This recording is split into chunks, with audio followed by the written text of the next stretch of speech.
최근 알뜰폰 명의 도용과 해킹으로 수백억 원대 금융 피해가 발생한 사건 기억하시나요?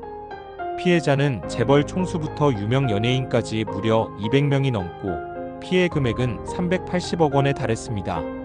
오늘은 이 충격적인 사건의 전말과 범죄 수법, 그리고 정부 대책까지 자세히 전해드리겠습니다.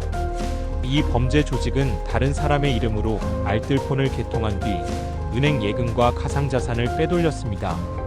특히 유명인, 재력가, 기업회장, 심지어 BTS 멤버까지 범행 대상이 되었는데요.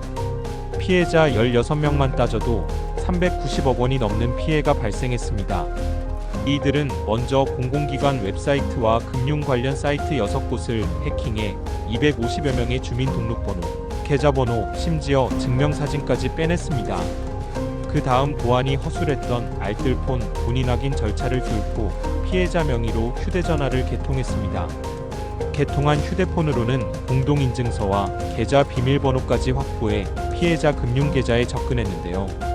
심지어 휴대전화 가입 제한 서비스도 무력화해 피해자 본인이 막을 방법이 없었습니다. 범행 대상은 무작위가 아니었습니다. 조직은 계좌 잔액을 조회해 현금 자산이 많은 사람을 골라냈고 휴대전화 알림을 즉시 확인하기 어려운 기업 회장이나 고령층을 집중적으로 노렸습니다. 그 결과 수십억 원이 한 번에 빠져나간 사례도 확인됐습니다. 실제로 대기업 전 회장, 그룹 대주주, 유명 정치인과 스포츠 선수, 그리고 연예인들까지 표적이 되었습니다. 경찰은 추적 끝에 총책을 포함한 조직원 18명을 붙잡았습니다. 특히 주범으로 지목된 중국인 총책 씨는 태국 호텔에서 현지 경찰과 공조에 체포됐고 최근 인천공항을 통해 국내로 송환되었습니다. 경찰은 정보통신망법 위반 등 혐의로 씨에 대한 구속영장을 신청할 계획입니다. 문제는 여기서 끝나지 않습니다. 이번 해킹 사태로 알뜰폰을 이용하는 200만 명 가입자들의 불안이 커지고 있는데요. 대리점이 없는 소규모 업체의 특성상 유심 교체나 보안 서비스 지원이 늦어지고 특히 디지털 취약계층인 고령층 피해가 우려되고 있습니다. 또 SK텔레콤 망을 빌려 쓰는 알뜰폰 업체들이 다수 포함돼 있어 대형 통신사도 책임에서 자유롭지 않다는 지적이 나옵니다.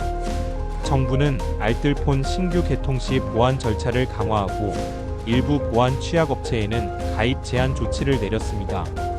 하지만 전문가들은 이미 개인정보가 유출된 상황에서 사후 대책은 한계가 크다며 근본적인 사이버 보안 체계 강화가 필요하다고 강조합니다. 알뜰폰 해킹 사건, 이제는 특정 계층만의 문제가 아니라 누구나 당할 수 있는 위험이 됐습니다. 여러분은 이번 사태에 대해 어떻게 생각하시나요?